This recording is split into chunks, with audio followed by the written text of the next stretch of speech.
اعوذ باللہ من الشیطان الرجیم بسم اللہ الرحمن الرحیم۔ کل ہم نے کتاب الحج کو شروع کیا تھا اور کتاب الحج میں آج ہماری بات پہنچی ہے یہاں پہ کہ ولو تسکع الفقیر تسکع الفقیر لم یجزه بعد الاستطاعہ۔ کیا معنی ہوتا ہے کہ اگر کوئی انسان فقیر شرعی فقیر تو جانتے ہیں نا، جس کے پاس ایک سال کا خرچ نہ ہو، نہ کوئی ایسا ذریعہ ہو جس سے وہ اپنا خرچ پورے سال کا پورا کر پائے، اگر ایسا انسان ہے اور وہ کوشش کرے، تسکع سے ہمارا کیا ہے، اپنے کو مشقت میں ڈال دے، صحیح ہے، جیسے سامان بیچے، قرض لے، اگر فقیر انسان اپنے کو زحمت میں ڈال رہا ہے تو، اور زحمت میں ڈالنے کے بعد اگر اس کے پیسہ آ رہا ہے، مستطیع ہو جاتا ہے، تو مستطیع ہونے کے بعد اگر وہ حج کرے گا تو اس کا حج کافی نہیں ہے، کیونکہ اس نے اپنے کو کس میں ڈالا؟ مشقت میں ڈالا۔ یہی ہے وَلَوْ تَسَّكَعَ الْفَقِيرُ، اگر فقیر مشقت میں ڈالے، سامان بیچے، قرض لے، ادھر بھاگ دوڑ کرے، صحیح ہے، لم يجزئه بعد الاستطاعہ، اور اس طرح وہ اگر مستطیع ہو جا رہا ہے تو اس استطاعت کے بعد اس کا یہ حج کافی نہیں ہوگا۔ وَلَوْ كَانَ الْمُتَمَكِّنُ مَرِيضًا، اور جو حج کا متمکن ہو، جو حج کر سکتا ہو، اتنا پیسہ ہو، اتنی قوت ہو کہ حج کر سکے، لیکن وہ کیا ہو؟ مریض ہو، بیمار ہو، لم یجب الاستنابہ، اس کے اوپر نائب بنانا واجب نہیں ہے، یعنی وہ کسی کو نائب بنائے یہ واجب نہیں ہے کہ خود اگر نہیں جا پا رہا ہے تو کسی دوسرے کو حج پر نائب بنا کر بھیجے۔ واضح؟ اگر متمکن انسان کیا ہے؟ مریض ہے، بیمار ہے، نائب بنائے ٹھیک ہے، لیکن نائب بنانا اس کے اوپر واجب نہیں ہے۔ وَيَجِبُ مَعَ الشَّرَائِطِ عَلَى الْفَوْرِ، ہاں مولانا، حج کی ایک خصوصیت ہے، حج جب واجب ہو جاتا ہے، اس کے شرائط مکمل ہو جاتے ہیں، تو یہ حج اسی سال ہمیں انجام دینا ہے، اس میں تاخیر نہیں کر سکتے۔ مثلا اگر کسی کے اوپر 2025 میں حج واجب ہوا تو 2025 میں اس پر حج کرنا واجب ہوا، اگر نہیں کرتا ہے 2026-27 میں غریب ہو گیا، فیکٹری میں آگ لگ گئی، دکان چل گئی، حکومت نے قبضہ کر لیا، دنگے کا شکار ہو گیا، غریب ہو گیا، کہہ رہے ہیں یہ واجب ثابت ہونے والا نہیں ہے، صحیح نا، واجب تو واجب ہے۔ وَيَجِبُ مَعَ الشَّرَائِطِ عَلَى الْفَوْرِ، جب شرطیں گزر جائیں جو پیچھے بیان ہوئی ہیں تو فوراً اسی سال واپس اسے انجام دینا ضروری ہے۔ وَلَوْ أَهْمَلَ مَعَ الْإِسْتِقْرَارِ، اور اگر حج واجب ہونے کے بعد لاپرواہی سے کام لے، حَتَّى مَاتَ، یہاں تک کہ اسے کیا آ جائے؟ موت آ جائے، صحیح ہے، حج واجب ہوا اور حج کے بعد اسے کیا ہو گئی؟ موت آ گئی۔ قُضِيَ مِنْ صُلْبِ مَالِهِ، تو اس کی قضا کی جائے گی من صلب مالہ، سے مراد ہے اس کے اصل مال سے۔ اصل مال سے کا مطلب کیا مولانا؟ دیکھیے، جو مال وہ مرنے والا چھوڑ کر جاتا ہے اس پر بیٹے بیٹیوں کا حق ہوتا ہے، اس کے ورثہ کا حق ہوتا ہے، کہا حج کا پیسہ اصل مال سے نکالا جائے گا، بعد میں ورثہ تقسیم ہوگا، تقسیم ہونے کے بعد نہیں نکالنا ہے، پہلے نکالنا۔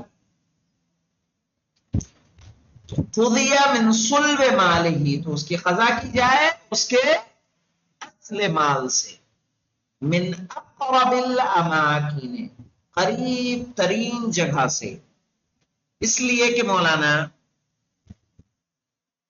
دور سے جائیں گے اس کا خرچ زیادہ آئے گا، کہا قریب سے بھی اگر قریب ترین جو ہے کوئی انسان سعودیہ ہی میں اگر اس کو کہا جائے ممکن ہے اس کا خرچ کم آئے، ہے نا؟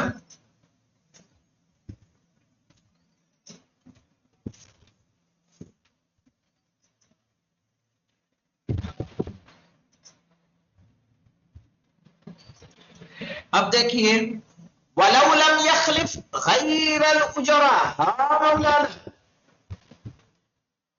کیا کہہ رہے ہیں یہاں پہ؟ اگر مرنے والے نے صرف اتنا ہی پیسہ چھوڑا ہے علی عباس جتنے میں حج ہو سکے، کہہ رہے ہیں اس پیسے سے حج کیا جائے گا اور 1 روپے بھی وہ رسا کو نہیں ملے گا. آئی سمجھ؟ مرنے والا مر گیا، اس پر حج واجب تھا، کہا اس کے اصل مال سے پیسہ نکال کے اس کا حج کرایا جائے، بعد میں وراثت تقسیم ہوگی. اور اگر اتنا ہی پیسہ چھوڑا ہے جس سے حج ہو سکتا ہے اور کچھ نہیں ہو سکتا تو بٹے گا نہیں، ہو اس سے کیا کیا جائے گا؟ حج کیا جائے. وہی بات کہا مولانا وَلَوْ أَهْمَلَ مَعَ الْإِسْتِقْرَارِ، حج واجب ہونے کے بعد اگر لاپرواہی کی، حَتَّى مَاتَ یہاں تک کہ مر گیا، قُضِيَ مِن صُلْبِ مَالِهِ اس کے اصل مال سے قضا کی جائے، من اقرب الاماکن قریب ترین جگہ سے، یعنی قریب ترین جو میقات ہے وہاں سے کی جائے. وَلَوْ لَمْ يَخْلِفْ غَيْرَ الْأُجْرَةِ لیکن اگر اس نے صرف حج کا خرچ ہی چھوڑا ہو تو کیا کریں گے؟ اسی پیسے سے حج کیا جائے گا. وَلَا يَجُوزُ لِمَنْ وَجَبَ عَلَيْهِ الْحَجِّ أَنْ يَحُجَّ تَطَوُّعًا وَلَا نَائِبًا. ہاں مولانا یہ مسئلہ ایک ہے کہ جس کے اوپر اپنا حج واجب ہو اس کے لیے مستحب بھی حج انجام دینا اور کسی کا نائب بننا جائز نہیں ہے.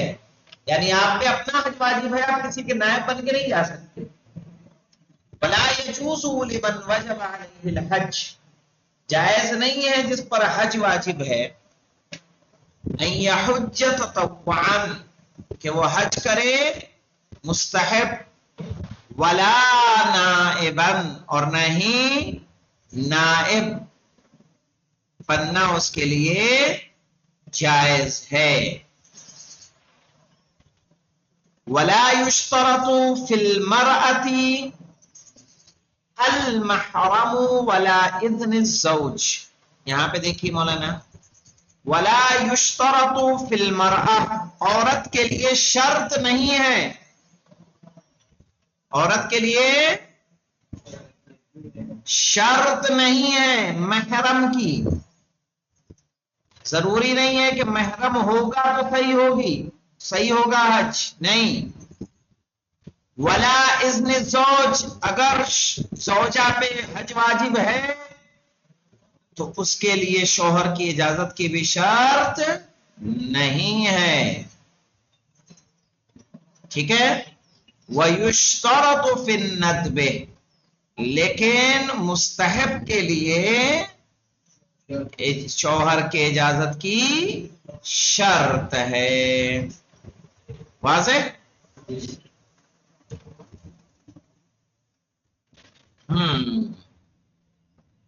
دیکھیے یہ مسئلہ آیا، اچھا ہوا.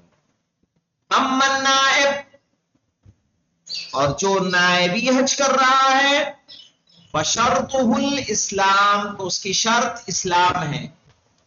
والعقل اور کیا ہے؟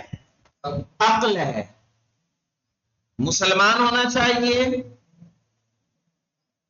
اور عاقل ہونا چاہیے.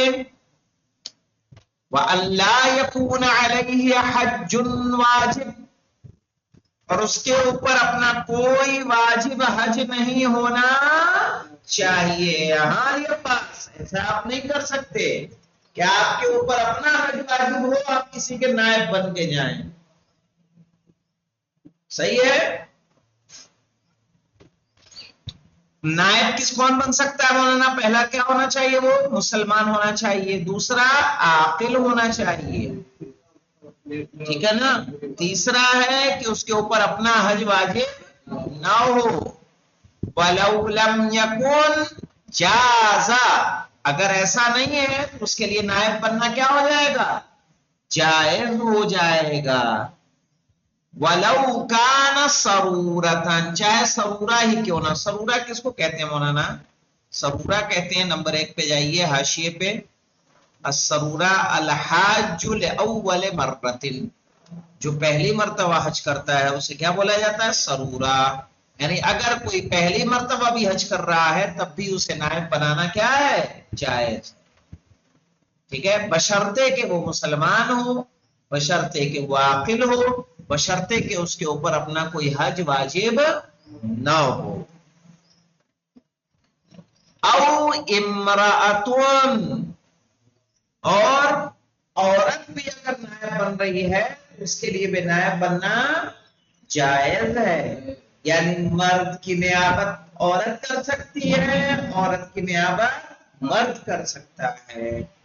وَلَوْ تَبَرَّعَ عَنِ الْمَيِّتِ ذِمَّتُهُ، کیا معنی ہوتا ہے مولانا؟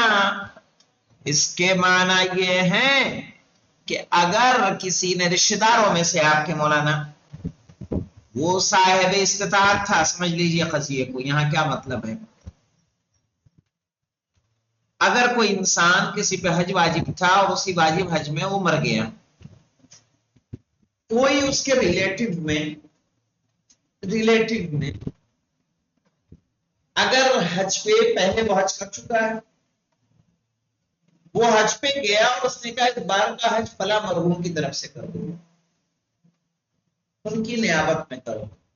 اس کو کسی نے اچیل نہیں بنایا، کسی نے اس کو بھیجا نہیں، یہ کیا ہوا اس کی طرف سے؟ تبرع. اس کو کہتے ہیں تبرع. تبرع کہتے ہیں ایثار، صحیح نا؟ ایثار کرنا، خرچ کرنا، اپنی جانب سے کچھ عطا کرنا، اس کو کہتے ہیں تبرع. صحیح نا؟ فری میں کسی کے لیے کچھ کرنا، فی سبیل اللہ کوئی کام انجام دینا. تو آیا اگر اس نے اس طرح کا حج کیا تو وہ جو میت پہ جو حج واجب تھا وہ بری الذمہ ہوگا یا نہیں ہوگا؟ اس کے والیوں نے نہیں بھیجا ہے، اس کا بیٹا ہے، بیٹی ہے، انہوں نے اسے نہیں بھیجا، وہ خود سے گیا اور اس نے نیت کر لی کہ اس بار فلاں کی طرف سے میں حج کروں گا. کہا برئت ذمتہ، اس کا ذمہ کیا ہو جائے گا؟ بری ہو جائے گا. یعنی جو اس پہ حج واجب تھا وہ حج ختم ہو جائے گا اور اس کا واجب ادا ہو جائے گا. کہہ رہے وَلَوْ تَبَرَّعَ عَنِ الْمَيِّتِ، اگر کوئی میت کے جانب سے فی سبیل اللہ حج انجام دے دے، ٹھیک ہے، برئت ذمتہ، تو اس کا ذمہ کیا ہو جائے گا؟ بری ہو جائے گا. یعنی وہ بری الذمہ ہو جائے گا، اس کا واجب ادا ہو جائے گا. اب اس کے بعد ہے مولانا الباب الثانی، دوسرا باب، جسے انشاءاللہ کل شروع کریں گے ہم لوگ، اور یہ ہوگا فی انواعہ، یعنی انواع الحج. صحیح نا؟ وہ کتنے طرح کا ہوتا ہے؟ 3 طرح کا. صحیح ہے؟ حج افراد، حج قران اور حج تمتع، 3 طرح کا حج پایا جاتا ہے. 90 کلومیٹر سے زیادہ کے لیے حج تمتع ہے، 90 کلومیٹر کے اندر رہنے والے کے لیے حج قران اور حج افراد ہے. سب کا کیا فرق ہے، اس میں کیا چیز ہوتی ہے، وہ انشاءاللہ ہم لوگ دھیرے دھیرے رفتہ رفتہ اس میں ہم جاننے کی کوشش کریں گے. الحمدللہ رب العالمین.